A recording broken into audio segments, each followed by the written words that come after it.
पुस्तकाचं नाव स्मृतिचित्रे. लेखिका लक्ष्मीबाई टिळक. अभिवाचक वसुंधरा पर्वते. प्रकरणाचं नाव ख्रिस्ती धर्माकडे वाटचाल. राजनांदगावाला आल्यावर टिळकांनी वाचनाचा आणि अभ्यासाचा खूप सपाटा लावला होता. उर्दू शिकवायला एक मुन्शी ठेवून त्याच्यापासून ते उर्दूचे पाठ घेत होते. इंग्रजी पुस्तकही खूप वाचायचे आणि त्यातली काही पाठही करायचे.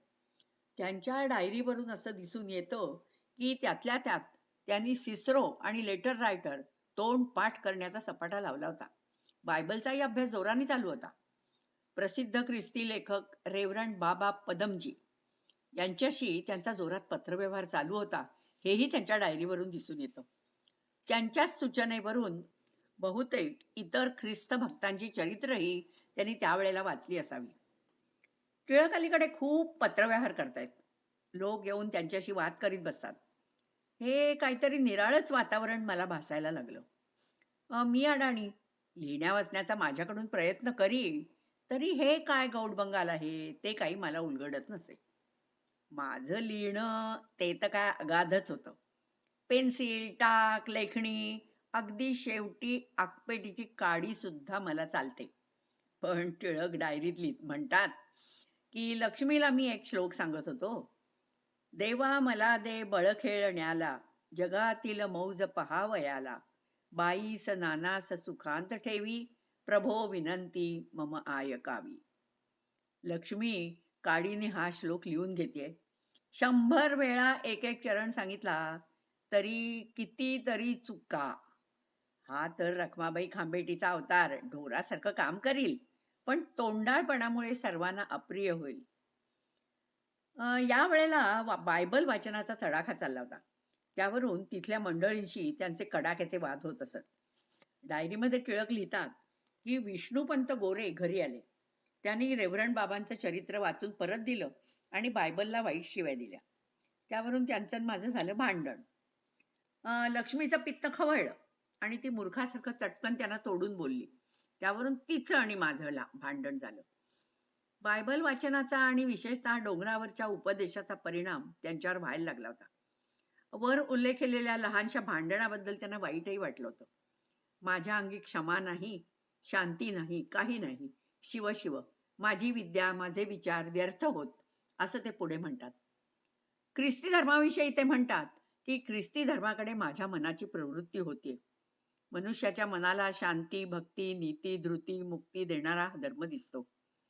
काटे, झाडे, खोल दऱ्या, भयंकर पर्वत, भयाण वाळवंट आणि मनोरम अंबराई यांनी गजबजलेल्या अमर्याद हिंदू धर्मापेक्षा या लहानशा ख्रिस्ती धर्मरूप सदा प्रफुल्ल आणि सुफलित बगीच्यामध्ये राहणं बरं, असं आता वाटतंय. पण आज तर असे उद्गार मुखाबाहेर काढायलाही मला धीर नाही, हिम्मत होत नाही. लक्ष्मी तर वाचण्याचाही कंटाळा करते. केवळ हिच्या धाकानी आणि मायेनी मी अडलोय. परमेश्वरा, मला आणि तिला सुबुद्धी दे. टिळक आताशी रोज रात्री कुठेतरी जातात. पण कुठे हे कसं बरं कळावं? त्यांच्या ह्या वर्तनाचा शोध कोण लावणार, असं मला वाटायला लागलं. घरवालीच्या मुलाला सांगावं तर तो मुलगा लहान, त्यालाही टिळक रागाच्या भरात मारायचे. तेव्हा एक दिवस मी विचार केला की स्वतःच याचा शोध लावायचा. एक दिवस दत्तूला खायला घालून निजवला होता. आमच्या दोघांचं कशावरून तरी भांडण झालं होतं. मी आपलं चुलीवर एक थालीपीठ लावलं होतं. रात्री 9च्या सुमाराला टिळक बाहेर निघाले. जाताना मला म्हणाले की मी खऱ्यांच्या घरी जाऊन येतो. मी दार लावून घेतलं आणि दाराच्या फटीतनं पाहायला लागले. टिळक बुटाचा कर्र कर्र आवाज करीत खऱ्यांच्या घराच्या बाजूला वळले आणि 10-15 पावलं गेल्यानंतर ते हळूच मागे परतले आणि पाऊल न वाजवता विरुद्ध दिशेला चोरट्या पावलांनी चालायला लागले. चांदणं स्वच्छ पडलं होतं. थालीपीठाचं पातेलं तसंच चुलीवर टाकून मी घराचं दार सताड उघडलं आणि काही अंतरावर झपझप पावलं टाकीत टिळकांच्या मागे चालायला लागले. पण पुढे डोक्यात असं आलं की लोकांच्या घरी शोभा होण्यापेक्षा आणि दत्तू उठण्याच्या आत घरी गेलेलं बरं. तेव्हा त्यांना ऐकू जाईल अशा बेताने मी म्हणाले, खऱ्यांचं घर मागेच राहिलंय, ही वाट त्यांच्या घराची नाहीये. हे शब्द कानी पडतात टिळक मागे वळले. मीही मुरुड कानवला खाल्ला. आता आमची शर्यत सुरू झाली. मला पुढचा रस्ता दिसेनासा झाला. जमीन दुभंग होऊन मी आत गडप होऊन जाईन की काय असं मला वाटायला लागलं. मी घरी पोचले आणि स्वयंपाकघरात जाऊन आतून कडी लावून घेतली. टिळक येऊन दारावर धक्के द्यायला लागले. मी काही दार उघडीना. शेवटी आता दार मोडायच्या बेतात आलं तेव्हा मी ते उघडलं. दार उघडता टिळकांनी मला यथास्थित चोप दिला.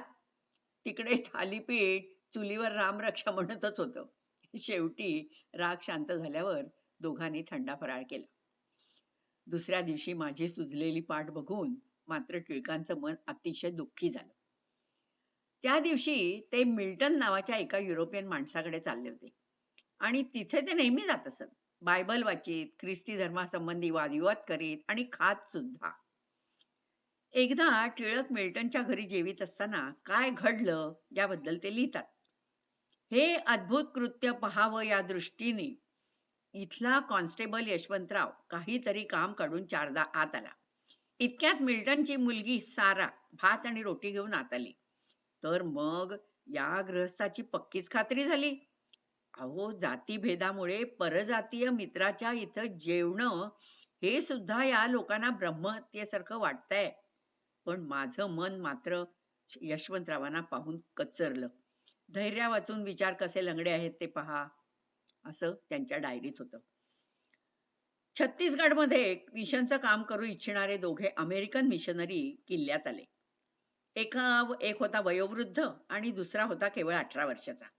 त्यांच्याबरोबर मिल्टनकडे टिळकांनी बायबल वाचन आणि प्रार्थना केली. त्याच्यावर टिळकांनी कविताही रचली. प्रार्थना ही स्वभाषेत आपण परमेश्वराशी बोलतोय अशा बुद्धीनीच करायला हवी. महिमा संस्कृत वाणीचा थोर न संशय मज याचा, परी जरी बोधन शब्दांचा तरी तो काय कळेसाचा, तेच तेच हो संध्या वंदन नित्य एक सरसे, प्रेमा दे हृदया कैसे. या मिशनरीने केलेल्या प्रार्थनेचा परिणाम टिळकांवर फारच झाला. त्यांचा पत्रव्यवहार अलीकडे फार वाढला होता. पण ते कुणाला पत्र लिहितात आणि त्यांना कोण पत्र लिहितं हे काही मला कळत नसे. गावातले लोक मला सांगायचे की मी त्यांच्या पत्रव्यवहार नजर ठेवावी आणि ती चोरून त्यांना द्यावी. पण मी असल्या कृत्याला कधीच कबूल झाले नाही. एकदा मला टेबलावरचं बायबल घेऊन जाळून टाक असा उपदेश देण्यात आला. पण मी उत्तर केलं की हे बघा, बायबल काय ते मला ठाऊक नाही आणि मी हे जाळलं तर त्यांना आणखी ते मिळणं अशक्य आहे का? जगातली सारी बायबल जळून जाणार आहेत का? त्यामुळे मी काही ते जाळलं नाही. टिळकांच्या डायरीवरून आता कळतंय की त्यांचा पत्रव्यवहार मुंबईच्या ख्रिस्ती पुढाऱ्यांबरोबर आणि विशेषतः रेव्हरंड बाबा पद्मनजी यांच्याबरोबर होता. 1895 साली रेव्हरंड बाबांनी आपला अनुभव संग्रह प्रसिद्ध केला आणि त्यात टिळकांच्या पत्रव्यवहारासंबंधी खालील उल्लेख सापडतो की काही दिवसांमागे एका अनोळखी विद्वान पंडिताकडून मला पत्र आलं आणि त्यात असं लिहिलंय की यांनी माझं अरुणोदय पुस्तक आणि दुसरी पुस्तकं वाचली. त्याविषयी त्यांनी असं दर्शवलंय की ह्या पुस्तकात शब्दलालित्य किंवा शास्त्रदृष्ट्या कुठलाही गुण नसून मला ती शेकडो वेळा पुन्हा पुन्हा वाचावी असं वाटतं. त्यात खरा कळवळा, खरी भक्ती, साधेपणा आणि निरीच्छता आहे आणि आपलं आत्मचरित्र मी सध्या 6व्या खेपेला वाचतोय. या गृहस्थाला कोणी ख्रिस्ती गृहस्थ भेटले होते, त्यांचं संभाषण झालं, त्यांचा सारांश सदरील पत्रामध्ये दिलेला आहे आणि तो असा की या ख्रिस्ती मनुष्याने मला विचारलं की बायबल वाचलाय का? मी उत्तर दिलं की मी वेद, वेदांग, पुराण वगैरे वाचून बसलेलो आहे. एकंदर ही सगळी शास्त्र मनुष्यकृत आहेत. आता माझं बायबल हे आकाश, ही पृथ्वी, ही वन, सारांश, आता या सृष्टीतच मी ईश्वराचं चरित्र वाचतोय. हे ऐकून तो गृहस्थ इंग्रजीत म्हणाला की आपल्याशी वादविवाद करण्याचं सामर्थ्य माझ्यात नाही, पण हे बायबल घ्या आणि निदान 3 वेळा वाचा. मी त्याला हो म्हटलं आणि वचनाप्रमाणे आणि मोठ्या नाखुशीने वाचायला प्रारंभ केला. आणि जो जो मी वाचित गेलो तो मला भासू लागलं की हे वर लिहिल्याप्रमाणे भयान जंगल नसून फार मनोहर असा छोटेखानी बगीचा आहे. पुढे पुढे त्यांनी बायबलचा बारकाईने अभ्यास चालवला असला पाहिजे असं त्यांच्या 13 सप्टेंबरच्या डायरीवरून दिसतं. नेहमीच्या सरावाप्रमाणे सकाळी उठलो अशी सुरुवात नसून एखाद्या विद्यार्थ्यांनी परीक्षेच्या पुस्तकासंबंधी टिपा लिहाव्या तशा टिपा या पानावर आहेत. त्यावेळेला टिळकांची प्रकृती फारच ढासळायला लागली होती. त्यात आपण फार आजारी आहो. कधी क्षय झाला तर कधी दमा लागला तर कधी तिसरंच असा टिळकांना संशय यायचा. आणि त्यामुळे आता आमच्या घरात पुस्तकांच्या व्हीपी बरोबर औषधांच्याही व्हीप्यांचा सुळसुळाट झाला होता. रायपुराला त्यांनी आपली छाती तपासून घेतली. तिथल्या एका डॉक्टरनी त्यांना सांगितलं की त्यांना डिस्पेप्शिया झाला असून लिव्हर जवळच्या 2 लंग्स खराब झाल्या आहेत. असं सांगणाऱ्या डॉक्टर साहेबांनी टिळकांची चेष्टा केली की पैसे उकळण्यासाठी काहीतरी सांगितलं हे काही कळत नाहीये. कारण टिळक त्या स्थितीत राहिले असते तर त्यांचा मृत्यू मात्र खात्रीने 25 वर्ष आधी नमूद करावा लागला असता. तर आता ख्रिस्ती धर्माकडे त्यांचा उघड उघड कल दिसायला लागला आणि ज्ञानोदयात तशा अर्थाचं त्यांचं काही लिखाणही प्रसिद्ध झालं. एक दिवस टिळक नियमाप्रमाणे बाहेर गेले. मी मुलाला निजवून सचिंत मनाने बसलेले होते. सुखदुःख सांगायला तरी कोणी हवं ना. तसं माझं कोण होतं? एक मुलगा. पण त्याला खाण्या खेळण्या वाचून काहीच माहित नाही. तिथे टिळकांच्या विरुद्ध काही माणसं होती. तेव्हा बाहेर कोणाशी बोलायचं मला भय वाटे. त्यातून भाषा निराळी. अहो टिळक ख्रिस्ती होणार म्हणून चहूकडे बभरा झालेला होता. एकदा ते घरी आल्यानंतर मी त्यांना विचारलं की खरंच का हो तुम्ही ख्रिस्ती होणार? तुला कोण सांगतो? लोक. तू लोकांशी लग्न केलंस की माझ्याशी? तुमच्याशी. मग मी सांगतो खरं तर का लोक सांगतात ते खरं? तुम्ही सांगता ते. मग मी तुला सांगतो की मी ख्रिस्ती होत नाही. इतकं संभाषण झाल्यावर टिळक बाहेर गेले. मी दाराला आतून कडी लावून घेतली आणि हंबरडा फोडून मनसोक्त रडले. ह्या रडण्याने मला हलकं वाटलं. अगदी संथ पाण्यावर लहानशा वाऱ्याच्या झुळकीने लहरी उठतात तसं माझं मन तर भूत वर्तमान भविष्य या तिन्ही ठिकाणच्या वादळांनी उचंबळून आलं. त्या दिवशी मी पहिली कविता लिहिली आणि ती कविता मला अजून आठवते. म्हणे जातो सोडून नाथ माझा आता कवणाला बाहुदेव राजा. सर्व व्यापी सर्वज्ञ तूच आहे संग कोणाचे धरू तरी पाये. ही कविता मी लिहिली आणि शेवटची ओळ लिहून होताच दाराला धक्का बसला. कवितेच्या कागदाचा चोळामोळा करून मी तो रद्दीच्या टोपलीत फेकून दिला. दाराला धक्के बसतच होते. दार उघडायला उशीर झाला म्हणून टिळकांना आला राग. ते म्हणाले, तू कधी दाराला कडीत लावीत नाहीस आणि आजच कशी लावलीस? त्यांना माझा काही संशय आला. तू काय करीत होतीस? मी निजले होते. दार का नाही लवकर उघडलंस? उठायला वेळ नको का? मी काय यंत्र आहे वाटतं. चल जेवायला वाढ. मी आत गेले. मी गेल्यावर टिळक चहूकडे पाहायला लागले. त्यांना वाटलं की मी कोणाला तरी पत्र लिहित असावी, पण त्यांना काहीच सापडलं नाही. शेवटी त्यांनी रद्दीची टोपली पालथी केली आणि ती शोधता शोधता माझा कवितेचा कागद त्यांना सापडला. अहो माझी कविता पाहून टिळकांना अत्यानंद झाला. त्यांनी ती उचलून कपाटात बंद करून ठेवली. अलीकडे टिळक आपले कागदपत्र कुलपात ठेवीत आणि ते बाहेर गेल्यावर लोक घरी येत आणि माझ्याजवळ त्यांचे कागदपत्र पाहायला मागत. मी त्यांना म्हणे की मी कधीच नाही दाखवणार. तुम्ही जरी माझ्या हिताचं सांगत असलात तरी मला ते काही दाखवता येणार नाही. मग ते लोक म्हणत की निदान त्यांच्या टेबलावरची बायबलची प्रत तरी जाळून टाका. मी म्हणे अहो बायबलची ही प्रत जाळली तर साऱ्या जगातल्या प्रती नाहीशा होणार आहेत का? सांगा. मग मी प्रत ती जाळते. माझ्या या उत्तराने ती माणसं परत जात. माझे कागद न दाखवण्याचं कारण मात्र निराळच होतं. आम्ही एका लहानशा संस्थानात होतो. या संस्थानात त्यावेळी दक्षिणी ब्राह्मणांवर होता डोळा असा माझा तरी समज झाला होता. कारण काही ब्राह्मण काही ना काही कारणाने तुरुंगात पडले होते. आता त्या टिळकांच्या कागदामध्ये राजाविरुद्ध काही असलं तर काय करायचं?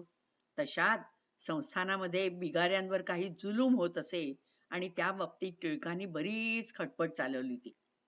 4 जानेवारीच्या डायरीमध्ये टिळक लिहितात की किल्ल्यातून सुमारे 100 बिगारी घेऊन 5-6 शिपाई खऱ्यांकडील लोखंडी पिंजरा म्हणजे वाघाचा उचलून नेण्याकरता जात आहेत.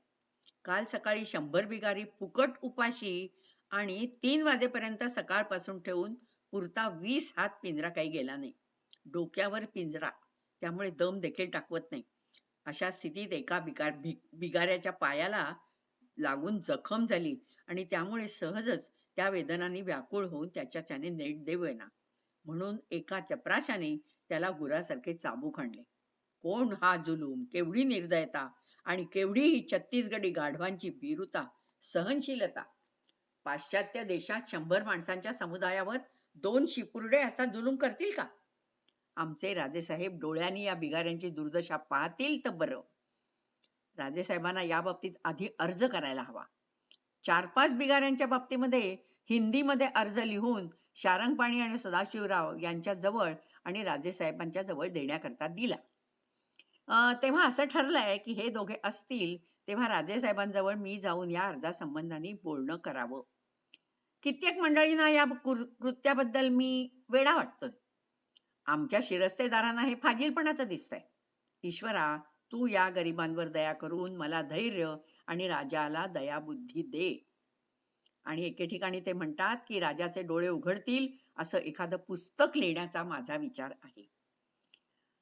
या प्रकरणावरून किंवा ख्रिस्ती होणार म्हणून या प्रकरणाचा उपयोग करून टिळकांना गोत्यात आणण्यासाठी त्यांचे कागदपत्र कित्येक मंडळी पाहायला मागत असावीत अशी माझी समजूत झाली होती आणि त्यामुळे मी त्या बाबतीमध्ये फार जपायला लागले. ते पडलं संस्थान. टिळक काय काही आडपडदा न ठेवता वाटेल ते लिहून टाकायचे. कोणी धचा मा करून त्यांना गोत्यात आणलं तर काय करायचं, म्हणून मी त्यांच्या प्रत्येक चिठोऱ्याला जपायला लागले. आता आमच्या इथे पाहुण्यांची गर्दी जमायला लागली.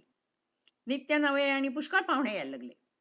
टिळकांची त्यांच्याशी बोलण्याची आणि वादविवाद करण्याची धांदल. हे लोक आहेत तरी कोण आणि काय येतात असं मी टिळकांना एक दिवस विचारलं. त्यांनी सांगितलं की हे सगळे माझं मन वळवायला येतात. एक जण म्हणाला, पहा टिळक, मला कोणी नाही, माझी इस्टेट बरीच आहे, मी तुम्हाला सगळी ती बक्षीस पत्र करून देतो. एक जण त्यांना दत्तक घ्यायला तयार झाला. टिळकांनी त्यांना सांगितलं की मी ख्रिस्ती होत नाही आणि झालोच तर पैशासाठी होणार नाही. आप्पासाहेब बुटींनी बापूसाहेबांना मुद्दाम पाठवून कळवलं की मी तुम्हाला 100 रुपये तुमच्या हयातीपर्यंत देतो, घर देतो, दत्तूची विद्या करतो, पण तुम्ही ख्रिस्ती होऊ नका. टिळकांनी बापूसाहेबांची समजूत करून त्यांना परत पाठवून दिलं. टिळक ख्रिस्ती होणार अशी बातमी नाशकाला पेन्शांना कळली. तेव्हा त्यांचं पत्र आलं की तुम्ही माझ्याजवळ येऊन राहा, मी तुम्हाला जन्मभर पोशीन आणि दत्तूची विद्या करीन. तुम्ही माझ्या इथे मांस मच्छर खा, वाटेल ते प्या, मी तुम्हाला मुळीच मना करणार नाही, पण तुम्ही ख्रिस्ती होऊ नका. श्रीमंत आप्पासाहेब बुटींच्या ठिकठिकाणी पेढ्या होत्या. त्या प्रत्येक ठिकाणी टिळकांच्या हालचालीवर नजर ठेवण्यासाठी आप्पासाहेबांचे निरोप गेले. बापूसाहेबांनी जाताना मला हे सगळं सांगितलं आणि पैसे पण दिले. जर काही कमी जास्त वाटलं तर आम्हाला ताबडतोब तार करा, आम्ही काहीतरी करून त्यांना अटकवून ठेवू, त्यांच्यावर कर्ज दाखवून त्यांना तुरुंगात ठेवू, पण ख्रिस्ती होऊ देणार नाही. तुम्ही काही काळजी करू नका. मिल्टनकडे टिळकांना 2 मिशनरी भेटले होते. त्यांच्या संबंधी टिळक मला सांगत होते, आज ना मला 2 मिशनरी भेटले. त्यांनी इंग्रजीत प्रार्थना केली. अशी सुंदर प्रार्थना मी जन्मात ऐकली नव्हती, मला अतिशय आवडली. टिळक सांगत होते, पण माझं काही त्याच्याकडे लक्ष नव्हतं. पुढे काय होतं याच्याकडे माझं लक्ष होतं. थोड्याच दिवसांनी टिळक मुंबईला जायला निघाले. मी म्हटलं, मुंबईला कशाला जाताय? ते म्हणाले, नाही, मला राजेसाहेबांच्यासाठी घोडे खरेदी करायचे. आता खरं खोटं त्यांचं त्यांना माहित. शेजारी पाजारी म्हणत, त्यांना जाऊ देऊ नका, ते ख्रिस्ती व्हायला जातायत. मला काही सुचेना. त्यांना जर विचारलं तर ते म्हणायचे, तू माझ्याबरोबर लग्न केलंस का लोकांबरोबर? दुसरं, ज्यांनी मला असं सांगितलं त्यांच्याशी यांचं फुकट भांडण. तेव्हा मी आणखी काहीच बोलले नाही. मला विचारात मात्र खूपच चूर झाले. शेवटी एक रामबाण युक्ती सुचली. मी टिळकांना म्हटलं, तुम्ही ना दत्तूला बरोबर घेऊन जा. का? त्याला कशाला? नाही, उगीच आपलं. माझा खरा हेतू असा की मुलगा बरोबर असल्यावर ते कसे ख्रिस्ती होतील. हो ना करता करता दत्तूला बरोबर नेण्याचं ठरलं आणि मी निर्धास्त झाले. टिळकांनी वाटेतच नाशकाला उतरून दत्तूला पेन्शनच्या घरी नेऊन ठेवला आणि स्वतः ते पुढे मुंबईला निघून गेले. दत्तूचं वय अवघं 2 वर्षांचं होतं. तो आई वडिलांपासून कधीच दूर राहिला नव्हता. तो पेन्शनच्या घरी फार रडायचा. तेव्हा त्यांनी त्याला जलालपुराला माझ्या भावाच्या घरी पाठवला. संकट दारातून यायला लागली की रोग सुद्धा खिडकी वाटे डोकावायला लागतो. जलालपुराला दत्तू घोराने आजारी पडला. सगळ्यांना काळजी वाटायला लागली. इकडे त्याच्या आजाराची खबर त्याच्या आईलाही नव्हती आणि बापालाही नव्हती. क्रमशः